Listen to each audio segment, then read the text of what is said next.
right, many thanks, Ibrahim Dan Hamidu, for that background report. And to do justice to this conversation, let me introduce first here in the studio journalist, our friend and colleague, Gabriel Odo, is now Deputy Head of Media, Public Relations and Protocols Unit at the Nigerians in Diaspora Commission, NITCOM. He has special interest in migration studies. It's a pleasure to welcome you back home. Thank you, Victor. Victor Azu. It's so good to see you. Hey, I'm at home. Yeah, thanks so much. Exactly. And we also have joining us from via Zoom from the US is Professor Hakeem Ibinkule Tijani. He is Pioneer Director, Center of Excellence in Migration and Global Studies, National Open University, Nigeria. Former Deputy DVC and Dean of Arts and Education, and currently the Executive Director, Office of Global Partnership Africa, and visiting professor at the National Open University of Nigeria. You're welcome to Good Morning Nigeria. Good morning. Thank you very much for inviting me. All right, thank you. Let's begin from our Zoom guests. You are over there now, and you were here, presumably. So that gives you an idea of what goes on both ways. What, in your opinion, are the drivers of irregular migration in Nigeria? And perhaps you want to take us, through what it means in the first place to be irregular. It used to be illegal, and at some point it became irregular migration. I believe that question is for me, right? I did say so. Oh, okay. Well, first and foremost, I believe we have to go beyond the use of words to describe what I define as illegal mobility, which could be voluntary as well as involuntary. And it is what we now call JALO as opposed to JAPA.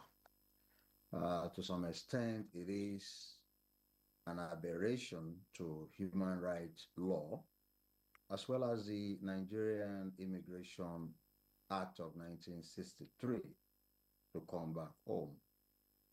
So when you decide to leave without a sense of understanding the rules and regulations, as you rightly mentioned in one of your interventions before this section, that Nigerians, and indeed human beings, we know the law, we know the regulations, but the implementation and following it is one of our major problems. Then we have this kind of situation, which I believe we need to address. That is why sometimes about 5 years ago, for instance, at the National Open University of Nigeria, the then Vice Chancellor, with a soft grant from TED Fund, called upon me as a jackpada, an element of jackpada, and I will explain what that means anyway, to think about what is the most ideal think tank, a kind of a hub where we can dissect and then make,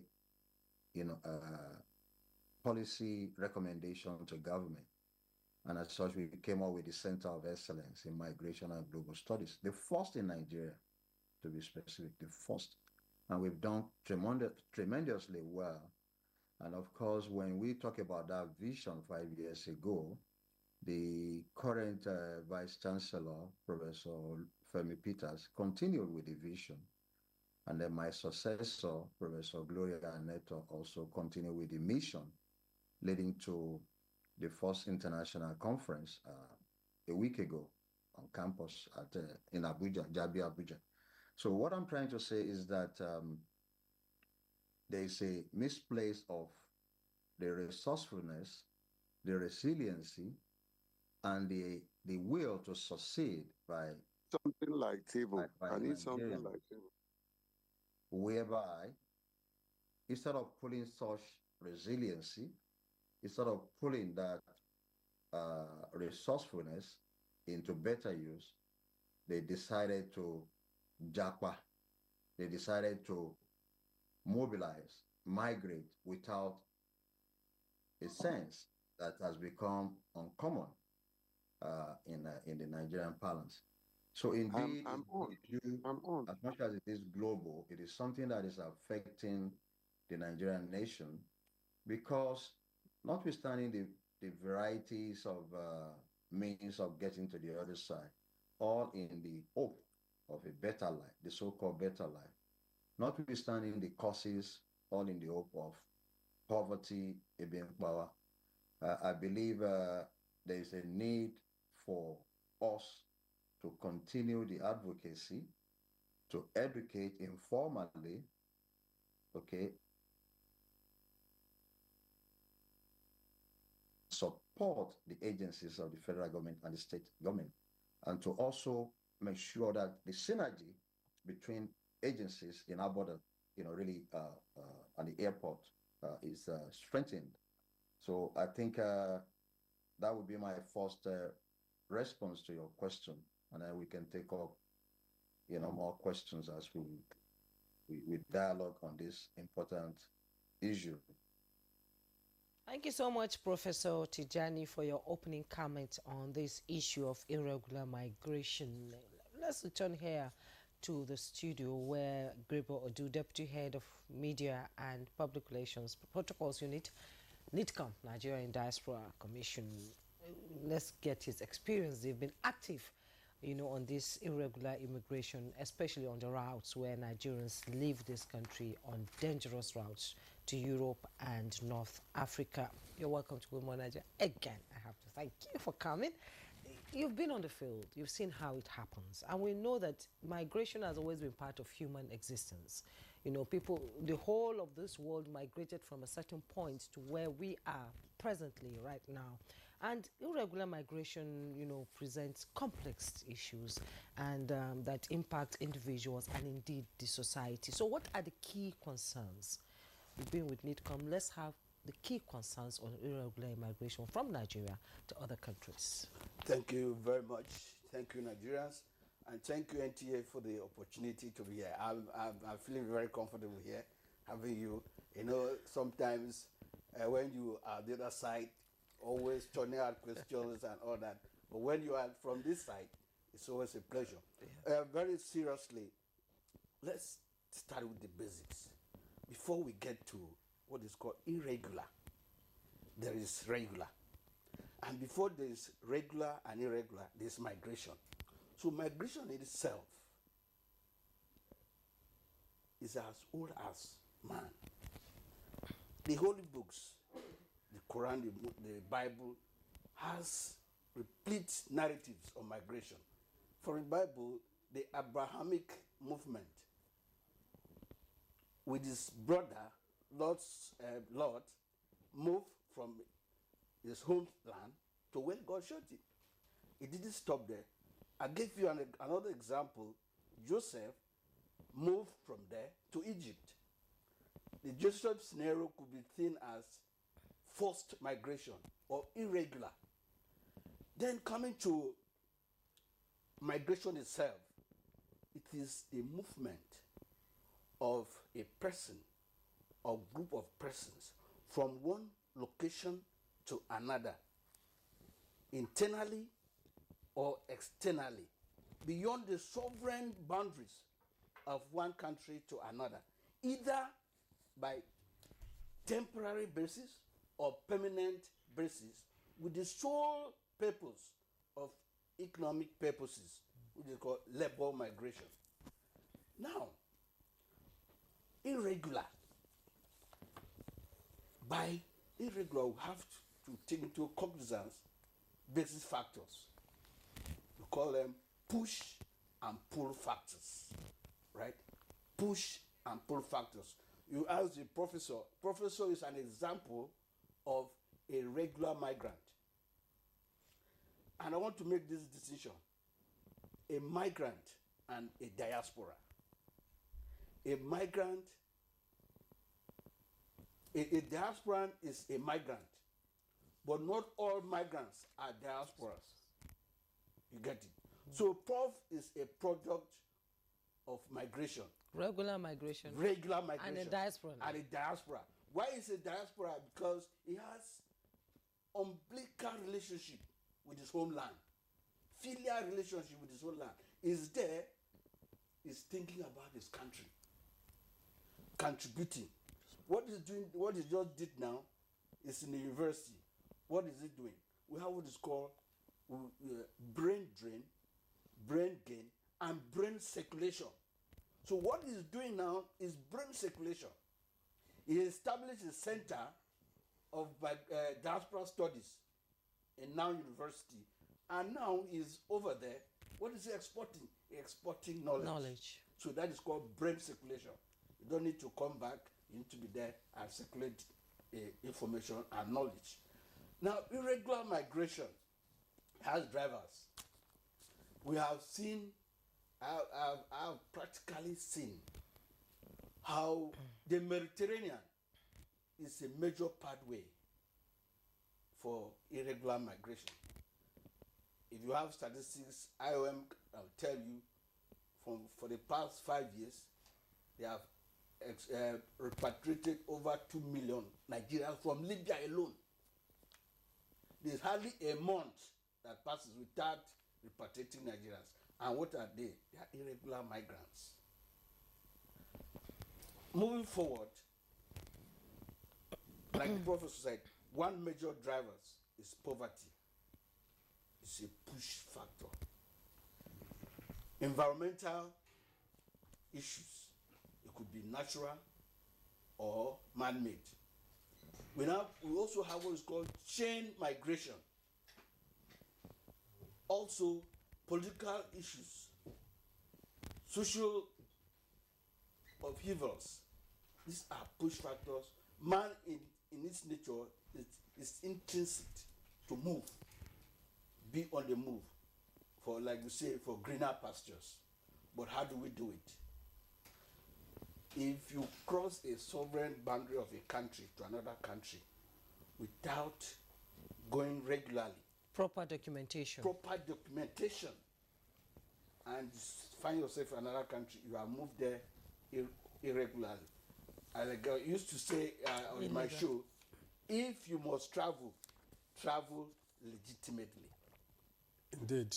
You raise an issue of legal or illegal, or now irregular. The United Nations General Assembly, with emphasis from the Office of the Human Rights, United Nations Human Rights High Commissioner of Human Rights, says a migrant should not be described as illegal. The only time you can tell, say, because of the rights to move. Yeah, that's right. Freedom, because migration is a human right issue, right? So he has the right to move. It can only be illegal, one, if he has been found guilty of an offense. Then you can describe him or her as illegal. Or his documentation is either faulty or he has overstayed. That makes him illegal. All right.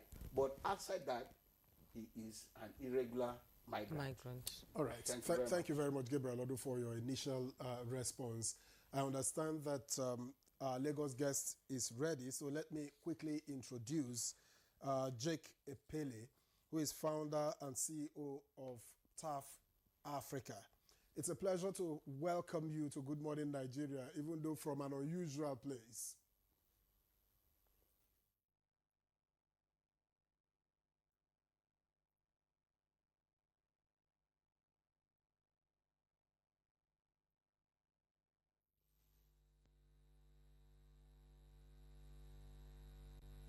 My organization actually started here in NTA compound, and it's I feel this sense of nostalgia when I coming back here to the very spot where what we have today as TAF Africa, which was formerly the Albino Foundation, started right in these premises when I was encouraged by very, very, very, very revered NTA staff. Some of them are late, to start up.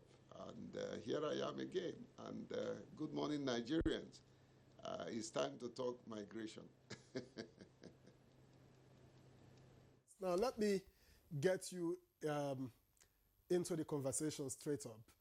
Now, in spite of the risks, I mean, people drown on the seas, people drown in the seas, some get involved in slave trade. There is a lot of slavery, rather, I meant to say slavery and the likes. People still travel. Why do you think that people brave the odds and say, look, whichever way, let me just make it out there? For instance, why would somebody want to go to Libya that is war-torn?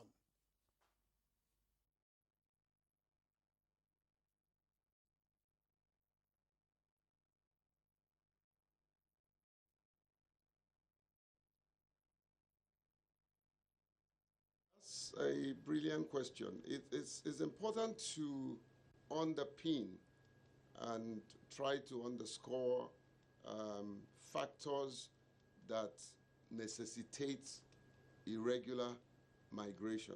And like my other guest in the studio, my co-guest in the studios in Abuja said, there is legal migration, there is irregular migration. What are the? I think I'll look at it from three perspectives. Number one, what are the root causes? Number two, what are the consequences? And number three, what can be done to tame the tide of irregular migration while you can't do anything about it for those who migrate regularly. So let's go back to my first point. What's the cause? Why do people want to leave their country? I think I would focus on just about maybe 3 points. Number one, which is very important, is economic factors. When there is poverty in the land, people will migrate to where they can find greener pastures. And so you'll find a situation where Nigerians are leaving, not only Nigerians, Africans in general, are leaving to the Western society, places like America, UK, Italy, and so on and so forth. Even recently to even smaller African countries that are not as big as we are, but their economy seems to be vibrant, So the economic factor is a major reason, because people want to fend for their family. They want to be able to build houses, be able to live well, and all that. The second is insecurity. When there is insecurity in the land, the people will run to safety. So you notice a situation where many people have relocated their family, even some of the politicians, some of those of them that are in high places, their families are not here. They are afraid of them being kidnapped, so they relocate them. And oftentimes, they look for every illegal means to relocate them, So insecurity can be a major factor.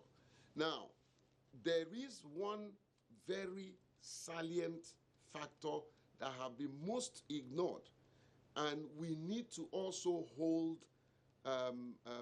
foreign countries, especially embassies in Nigeria, accountable for this. And that is the issue of visa denial. The issue of visa denial, and sometimes unnecessary visa denial. There is no doubt the embassies, many of the ambassadors are my friend, they reserve the right to interrogate an applicant, and come to the conclusion that this person doesn't have what it takes to get visa. This person, if he leaves, he doesn't have ties enough that will bring him back. There is no assurance that this particular individual can go and come back, because the travel visa gives you the opportunity to go to a certain country, spend a certain number of time, and come back. The visa does not give you the opportunity to go there and reside, because it's not a residential visa. It is oftentimes tourism visa. So the visa that allows you to just to visit. Now, here's the problem. Many embassies, because of the pressure, because of the lying tendencies of some, not all, some visa applicants in Nigeria, they deny even the people that have what it takes to travel and come back. You know, you can imagine somebody who had gone to the, say for instance, my very good friends, the American embassies, you know, and I mean, the American embassy has been very, very helpful to me and most of my family, and I must commend that, you know, yeah. But a situation where several embassies, you know, would not sometimes have the patience to interrogate the application, to verify, and I know there's no doubt they're overwhelmed, you understand? But what I'm saying is that those who don't have business going to the embassies to get visa has constituted a nuisance that those who have business to get the visa they need to travel and come back finds it difficult to. So because of these restrictions, there are people that have taken it upon themselves to lie. They have become pathological liars of visa application. You know, they lie their way, you know, and sometimes they don't get it. So out of frustration, they will find other means by which they can enter that country. One of the greatest problems is Spain, you know. So you find a situation where they risk going through North Africa, you know, going through the sea that oftentimes consume them. And some, very few, will make it, but most of them don't. These are some of the push factors when it comes to irregular migration. And we need to pay attention to some of these factors. I have called for a roundtable, and I'm working on that, where we will call the embassies, you know, bring together civil society, bring together Nigerians, those in the executive, and even legislators, and we discuss the issue of visa restrictions. Bring the consular generals and put them on the spot to tell us what are the right processes to get visa, what are the wrong processes that will deny somebody who is genuinely have interest in traveling, you know. So it's a major problem in our hand. And I'll end with this. The issue of the deportees. There is no doubt every day they deport Nigerians. Every day. We don't need to wait for Donald Trump to do his own deportation. But there is, you know, and for that reason, I am really concerned, because some of those deportees are persons with disability, and nobody knows what to do and how to handle them. And thank God I have a minister today. We have a minister today, the Minister of Humanitarian, who is very, very, very concerned and committed to solving some of this problem. You know, and we talk regularly. You know, we share thoughts, and I can commit to say that he had promised that he will come to Good Morning Nigeria and explain to Nigeria what his ministry is doing, you know, and what the challenges are. But from our discussion yesterday, the president is very, very, very committed to issues of the likely deportees and those who are being deported. So I think they've set up a very high-powered committee, fully supported by the president, I am told, and they are working out strategies to mitigate some of the challenges of those who are going to be deported, and even begin to do something proactively on some of the issues that have been raised here. I was in Portugal. I was part of the delegation, although on my own part as a civil society person, to be part of the EU-Africa Migration and Development Summit in Porto. And, you know, surprisingly, I doff my hat for Professor Nentawe, because this man is so committed that he left his room to come to my room for us to do interview, you know, and all that. So, Mr. Jake Epele, we appreciate your opening comment there, and you know, other guests are here in the studio. We'll get back to you so that you talk more on that. But right now, we have to go back to Professor Hakeem Ibikunle Tijani, who is joining us via Zoom from the US. And you've been listening to the conversation here in the studio. They say migration is a human right, and Mr. Gabriel Du has said that for in the past 5 years, more than 2 million Nigerians, 2 million Nigerians have been repatriated from Libya under circumstances that most of the time is absolutely inhuman. Now we are seeing a situation where President Trump is deporting, you know, people who have come into the US, you know, on irregular migration. And already I think Nigeria has also received almost 200 deportees from the US. And we've seen how they are being deported in inhuman conditions. So what are the key issues that is happening right now in the, you know, on irregular migrants in the US? And in your suggestion, what do you think should be done? What are the key issues that needs to be addressed? Thank you very much. I think whether we call it irregular or regular migration is just use of words. What is important is the fact that when you become non-legal, that is, your papers are not genuine, or you fail to make sure that you have the permit to legally live in that location, in this case, be it Canada, US, England, Australia, anywhere, then you become an illegal immigrant. So, but the issue of causes of why one chooses to become or to wear that garment should not be belaboured. What I think we should be looking at is finding solution in terms of brain drain concerning our dear nation, Nigeria. How do we address this? I stated in my opening remarks that first and foremost, there is a need for a better synergy between all agencies of the federal government. And with that, we can get to the promised land. But more importantly is the fact that we have to harvest. What do I mean? Harvest some of the benefits beyond remittances for whether the person is legal or illegal, regular, irregular, you know, just words, for the continual growth of our economy in Nigeria. And one of the things that we have not really harvested is our population.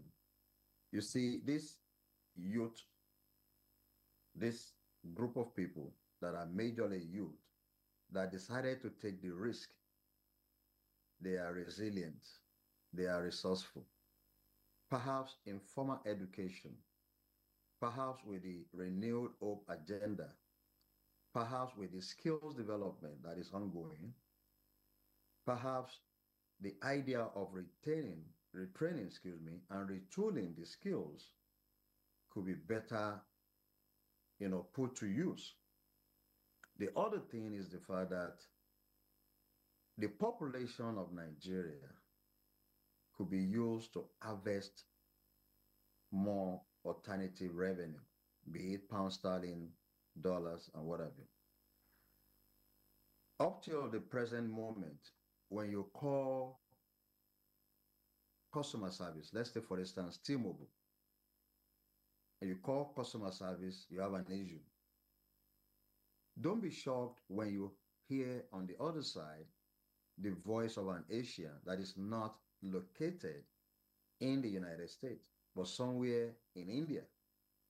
Remote job opportunities.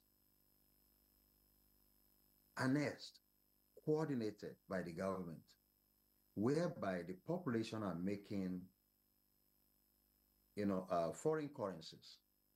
So one of the things that we intend to do when the Center of Excellence in Migration and Global Studies started 5 years ago at the National Open University is to create an observatory hub whereby such opportunities could be provided, such policy formulation could be given to the government, and then the youth can be retooled and access the energy that they have, the planning that they have to mobilize, to migrate through the Sahel, to Libya of all places, to Egypt, okay, through the Mediterranean Sea, through the Red Sea, or even looking for a B1 visa genuinely, and luckily they got it.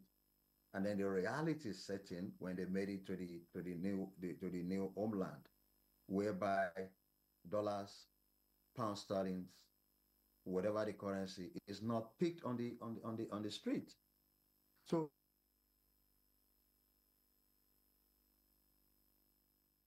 Okay, I think we've lost connection with Prof. We will get back to him when the connection is better, but let's get back here in the studio in the meantime. Now, Prof was making some points, of course, how you could still achieve the dreams of the dreams that you seek abroad while being here. But before that, what are the consequences of brain drain on Nigeria's economy and indeed our development? Because some of our best brains are going out there on a daily basis in droves, seeking what they call greener pastures. Yes, Victor, thank you for that question. Before I answer your question, let me just try to explain something that Prof was trying to say. In the Nigerians in Diaspora Commission, under the leadership of Honorable Abike W. Irregular, we are advocating managed migration. Managed migration is a system where government export labor, avoiding exploitation. You have a partnership with a country. For instance, the Philippines, they do managed migration perfectly well. Indians, Bangladesh, Israel, they do what is called managed migration. This called irregular migration, where let's say technicians and others that don't have professional skills, maybe in education, but they are technicians, they can do chores and all that. They are exported to needy countries, right? And they are paid well. Government is aware, this agreement, and that also is useful. Then back to your question, the consequences are enormous. For instance, it's estimated that there are about 20 million Nigerians in the diaspora, 17 million second, third generation Nigerians, and about 3 million historic African diasporas. So it's a huge population out there. Brain drain. That is exodus of our best brains abroad. But I told you something, that in as much as there's brain drain, there is brain gain. And more recently, brain circulation. In NIDCOM, I can give you examples of benefits of brain gain. In 2020 and 2022, I was in the US. We had a conference by Nigerian Association of Physicians, Nigerian Physicians in the Americas, AMPA. It's an association of Nigerian physicians in the Americas. Inside that conference, we had over 5,000 consultants 5,000. That is just that attendees. You know, a consultant is just different from just a medical doctor. But this is a consultant. I'm telling you, over 5,000 consultants there. That are Nigerians. Nigerians. Who is benefiting? The host country. Yes. You get that? So check that. What is the health system back home? You get. So, and let me tell you, President Barack Obama said, if you remove Nigerian physicians in the American health system, the system will collapse. That's a fact. They are the brightest and most intelligent immigrants in the US, Nigerians. All over the world. That is just America alone. Get it? So, in as much as we are losing our best brains, we are also getting, that's what NICOM is harvesting. Constructive engagement with our diasporas for overall national development. Within Abuja alone, we have about 12 specialist hospitals, diaspora hospitals in Abuja alone. See, this is a result of our engagement. We have the Breast Cancer Center in Lagos. And most recently, another doctor established a facility where you can, it's called a home hospital. You just go there and stay. The best in West Africa now. In Imo State, we have another world-class hospital. In education, go to Delta State, we have diaspora universities. So there's brain gain. And NICOM is saying, you don't need to come back home to give your best to society, to your homeland. Exported brain circulation. And I also give you an example of Professor Ibukule, what he's doing. That is from Morgan State University. It's giving back. It's giving back. All right. So we sustain advocacy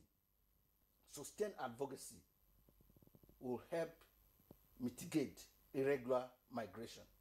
You see, there's false hope out there, especially with the impact of social media. They say the grass is greener on the other side. Yeah, dollars are everywhere in Italy, in Germany, and all that. If you just get there, you just pick the dollars or the euros.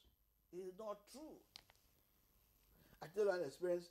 I was in Vietnamese airport. The whole of that place where we were waiting, there was no black person. I just saw a lady, pregnant, was a Nigerian. I was curious. I said, we said in every maybe 10 people, black people, Yes. 7 might be Nigerians. So I approached her. I said, hello. You know, if you want to, if you want to know the person in Nigeria, use pidgin English.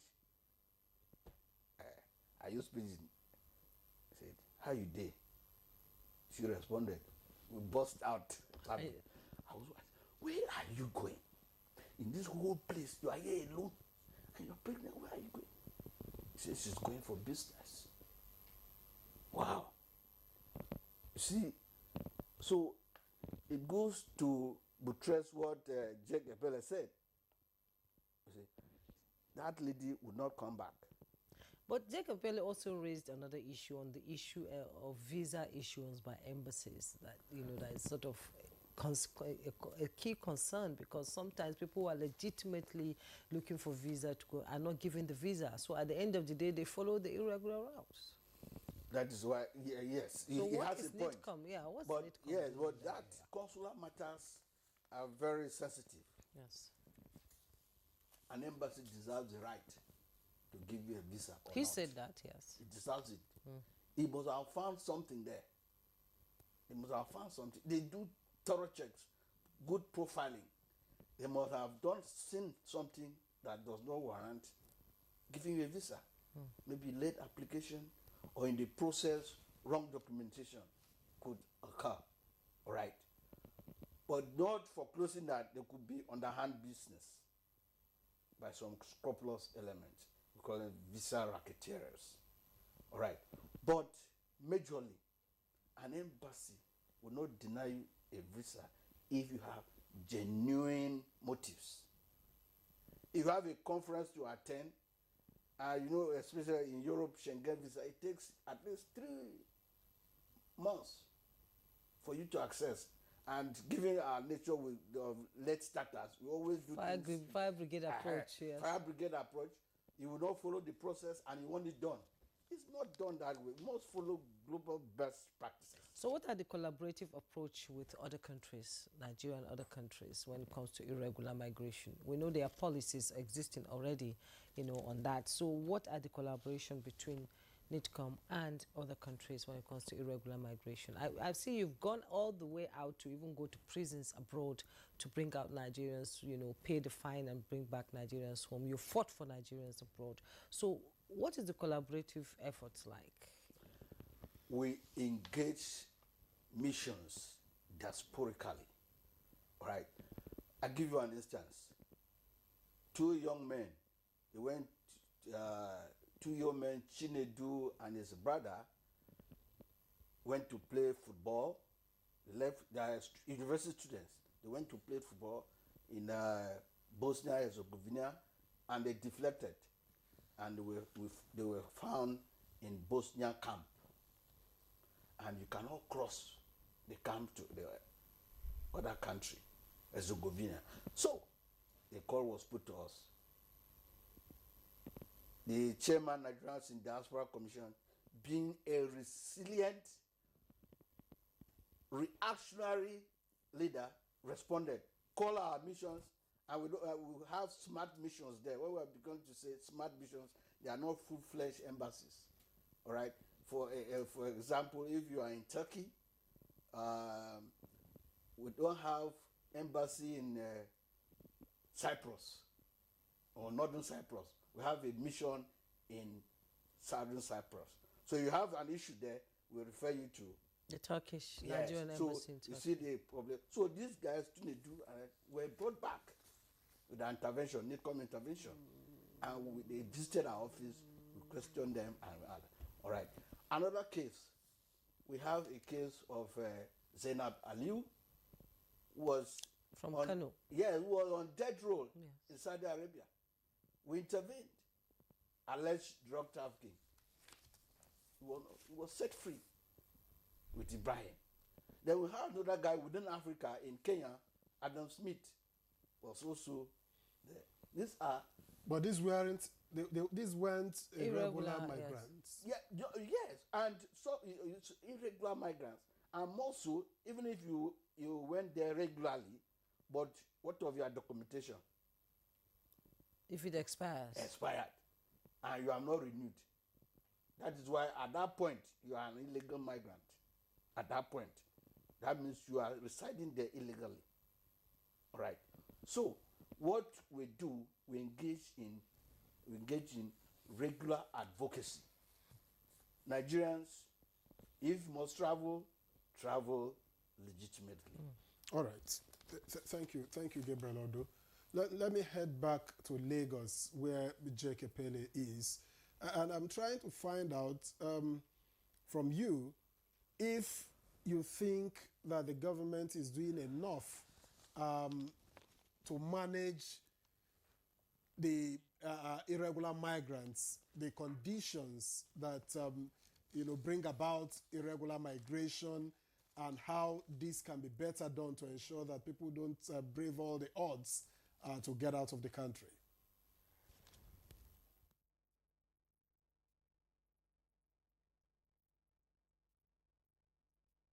I'm going to just weigh in a bit on what Prof said before, and then I'll come back to my brother. But there's something that is really, really burning in me that my brother from the NITCOM, please, needs to take into cognizance.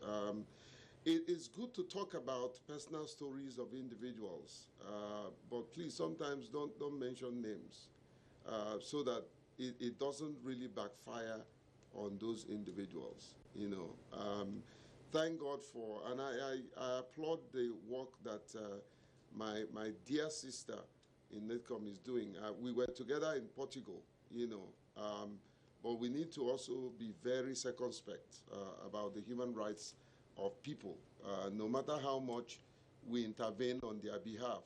Sometimes mentioning them on a national television can be really negative, you know. And I'm not saying, it's just an advice. I'm not saying that you have committed a crime, but because we learn every day, you know. That is very pertinent. The other thing about Prof, when Prof said we don't need to focus on the cause, you know, look, in sound reasoning, you can't even treat effects if you don't go back to the cause. You know, so there's a need to talk about the cause, go to the effect, and then we talk about solution. I am very solution-minded. In fact, in my office, I tell my colleagues, you know, that, listen, don't come and talk to me about problems that you don't have solutions. So I'm very solution-driven. That said, there is something that Prof mentioned that we need to interrogate, and that is the synergy between the various agencies, NITCOM, Migration Commission, you know, and Refugees and IDP, the Ministry of Humanitarian, the Ministry of the Foreign Ministry, the Ministry of Finance, the Ministry of Youth, the Ministry of Education and Health. Every one of these agencies and other agencies that I don't even know exist that intervene for migration, and the civil society, we all need to work together in synergy, not working at cross purposes, not trying to do your own thing to project your agency or your person, you know, but we all need to work together in synergy, because if we don't collaborate, we will not achieve the expected result. So collaboration is number one thing that government needs to take seriously. Take, for instance, we were in Portugal. The minister and I had a discussion, and we both agreed that there's a need for him to go by way of courtesy visit to Foreign Ministry, engage his counterpart, to Ministry of Youth, engage his counterpart, the Ministry of Finance, NITCOM, Migration. There is a need for everybody to come to the table and discuss holistically the solution. NITCOM cannot do his own strategy independent of the other agencies. And I'm not saying that is the case. I'm being proactive here, you know, and not reactive. We don't need to wait until something happens and everybody will start running around from pillar to pole to solve the problem. Let's nip it in the bud and be proactive in our approach and collaborate with open-mindedness. It doesn't matter who takes the glory. Let the work be done. So collaboration, the lack of synergy amongst, and when I mean lack here, I didn't mean that it's totally absent, okay? But there is an ongoing, the gentleman in the studio will not be able to say this. I can say it, you know. There is this ongoing, you know, power play, you know, a little bit of, I want to do my own thing. My own name should be heard and all that. And at the end of the day, it destroys the fabric of the results that we want to get even before we even start, you know. So there is a need for that collaboration. There's a need for total and absolute commitment of those that are going to collaborate, the critical stakeholders. Take, for instance, do you know that nothing was being done on inclusive migration until I raised the flag? That's how we were brought into the current policy on migration. You understand? So, and I thank God for the openness of IOM and the civil society that is run by Dr. Emeka. You know, they were very open, they embraced it, and they made sure that we were part of the both the governance system as it relates to the policy at all zonal levels. You know, that's the way to go. There's a need for everyone to come to the table to articulate the strategy, sharing experiences, being honest with each other so that we can get result. When we get result, there's an acronym team. They say together, everyone achieve more. When we come together, work together, it doesn't matter. I don't care who gets the glory. Let the work be done. So that synergy is a problem. Now, other things like funding. Most of these agencies don't have the funds. They are under budgeted. And oftentimes, when the budget is even done, they never get the money. So there's a need for that. There is a need for proper integration or reintegration program, so that those who are coming back will know that they are coming back to their country, and their country will accept them, and their country will give them the necessary succor that they need to rebuild their lives. Many of them don't do that because they want to do that. Now, let me quickly weigh in on visa restriction. My brother, I totally agree with you. There are people who have genuine reason to travel, you understand? And for some reason, because of fear, because of some of them are not even able to answer questions rightly, they are denied.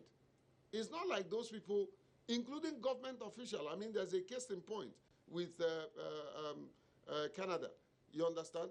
And let me put a caveat here, Now, there's hardly any embassy in Nigeria that denies me visa, or even those that I recommend.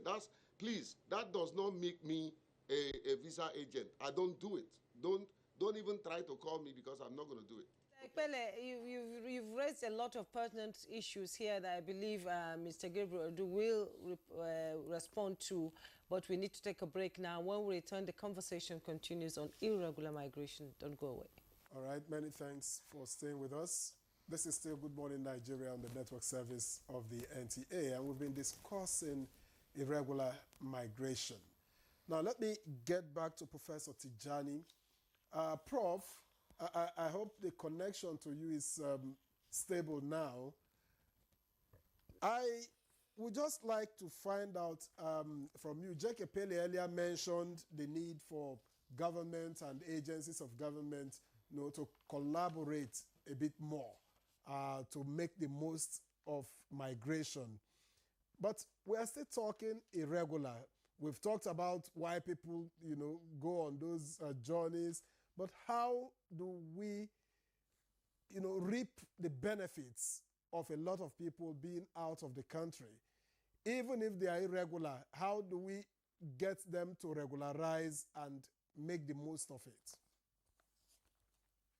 Thank you very much. Why we will not use this forum to educate those who choose to leave Nigeria for other parts of the world in terms of their regularization in their new found homeland. I think we should emphasize one thing, and I would like to state this, that the brain loss, that we've talked so much about, is becoming brain gain, and we have not contextualized that. What is the brain gain? It has to do with what I call the Japada syndrome, that I'm also an element of that. But Japada syndrome has to do with brain gain by Nigeria. And one agency that has really, and continued to work in this, direction is NITCOM. You take, for instance, the annual conference that is often in Abuja, that is beyond coming to various parts of the globe to encourage Nigerians to return and invest. The issue of Japada continue to be something that we need to also encourage as a government, as people, and then provide the leverage for those professionals, those skills, those who are, had gained more skills, certification, established businesses, beyond the medical field to assist. For instance, in education, I've been in education sector in the last 37 years, and the education mobility, human capacity development has been one of my areas as a senior university administrator, both in Nigeria and in the United States. And one thing I always emphasize is that for you to japa, you must japa with a sense. For you to jalo, you must jalo with a sense.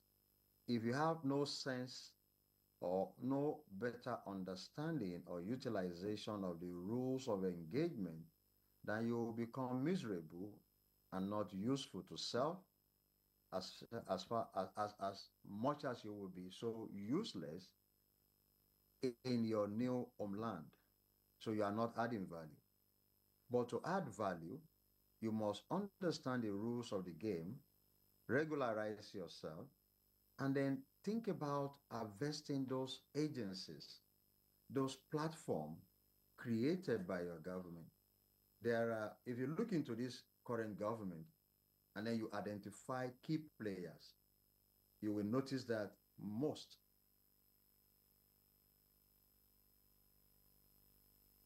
maybe some, not most, Chinese, they jakwada and they are contributing, they are adding value. And when you do that, you don't bring that idea or mentality of, oh, being in the US is a better deal, or I'm better than the Nigerian counterpart. Okay? So those are some of the things that we need to take into consideration. We also need to look into the possibility of investment, and I think in this case, beyond the NITCOM, I think agencies such as the Nigerian Sovereign Wealth Authority could come to play more role, you know, in encouraging Nigerians to return and invest, and even giving startup. So we have several Nigerians, and I don't want to mention names and what have you, but in that paper that I happen to be the lead plenary paper presenter last week, I kind of itemized some of these people, and I think one of the ways to really make a strong advocacy is to go through what I call biographical pedagogical discourse. We can take one person and tell the story of that person, how he or she jackpada and refused to jalo. So when you jackpada, you've not only regularized yourself, you are able to go in and out, okay, because you have papers legalized in both countries, and then you have value to add. You have contributions to make, and then you are resilient. But above all, is about what I call the 3 Ps. What are the 3 Ps? For you to even be, to be successful, you need to plan, and you need to plan. And I termed it preparation. As an individual, as a group, as a government, as an agency, we must be prepared to confront the unfolding situation of our new world. And for the future, I strongly believe there's nothing wrong with migration. We just have to harvest the benefit therein without laying too much emphasis on the causes that some may not agree with me. But the solution and the prospect therein in terms of skill development, in terms of synergy between the various agencies, in terms of providing the leverage, the platform to encourage others to japada. Thank you very much. Prof. Sotijani, I like your terminology, japada and jalo. These are new words I'm learning today, jalo. So, well, thank you so much there. Let's return to the studio where Gabriel Odu is, seated. Migration from Nigeria is an ongoing thing. It's not going to stop. So, what alternative migration pathways can be created? You talked about exporting skill to other countries. So to provide the safe and legal options for Nigerians who want to migrate. Yes. Our colleague in Lagos studio talked about more collaboration. Yes. Yes, we in NIDCOM, we have spread our collaborative tentacles. For instance, we have 33 states in Nigeria who have keyed in by appointing state diaspora focal point officers. Yet, these are the people right in the grassroots. What they engage in advocacy and sensitization. One, it sensitize locals, parents, and those that want to send their children abroad, do it regularly. And also they engage diasporans who have jackpot that. That means And they don't want to jallow back. They have, so they sensitize, they are the first point of contact. Okay. You want to invest back home, this is what you must do. All right? Like Prof said, beyond remittances. Remittances is important. For instance, in 2024 last year, we had over 20 billion US dollars as remittances.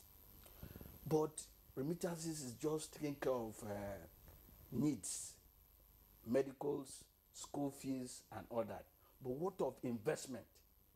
That is NIDCOM is what it's doing, Diaspora Investment Fund, where will be managed by funds will be managed by diasporans, and that helps in shoring up the economy. Right. So we also have collaboration with National Commission for Refugees, Migrants, and Internally Displaced Persons. This is the focal agency for migration governance structure in Nigeria. That the one have mainstreaming national migration policy to see how migration becomes a tool for national development. We also collaborate with IOM. It's our focal partner. We talked about Portugal. The civil societies were there. NIDCOM was there. Refugees Commission was there. Ministry of Labour was there. Foreign Affairs was there. So these are interagencies collaboration. So what we need to do is to up the game. All right. Then we talked about advocacy. Recently, we went on zonal sensitization. Just last week, we were in Enugu to sensitize the need for state governments to key into investment and curb irregular migration. If you want to, that is the issue here is, if you are an irregular migrant, you are vulnerable. Yes. You are not covered by state benefit. Maybe yes. You don't have insurance. No insurance. Like a US says social security. You will not. At the end of the day, if you overstay as an irregular migrant, you become stateless. You cannot go back to your home country. Then the country, your host country, does not recognize you. You become stateless. So you don't have those benefits. So there are a lot of negatives as far as irregular migration is concerned. So what are we doing? We are advocating, sensitizing for engagement. One of our key mandate is or strategy is the National Diaspora Day. That we have been doing for the past 5 years. Yes. It is a platform that engages Nigerians in the diaspora and those at home. We are even gone further to institute National Diaspora Merit Award. Okay. You see, to encourage, you see, this is a strategy. If you have been doing well in the diaspora, what are you doing back home? You must reflect. If you are able to give back to your country consistently for 5 years, maybe medical missions, yes, you are a consultant, what are you doing? Do you have a hospital? Do you do medical visitation? Do you And all right. Right. So all right. these are engaged sensitization. NICOM Based on collaboration with based on other. collaboration. All right. Thank you very much, Gabriel Odo. Let me quickly get to Jake Pele in Lagos as we gradually wind down this conversation. Jake, what economic development strategies, do you think can be implemented to address issues of irregular migration, of course, and also be able to provide opportunities for Nigerians back here at home?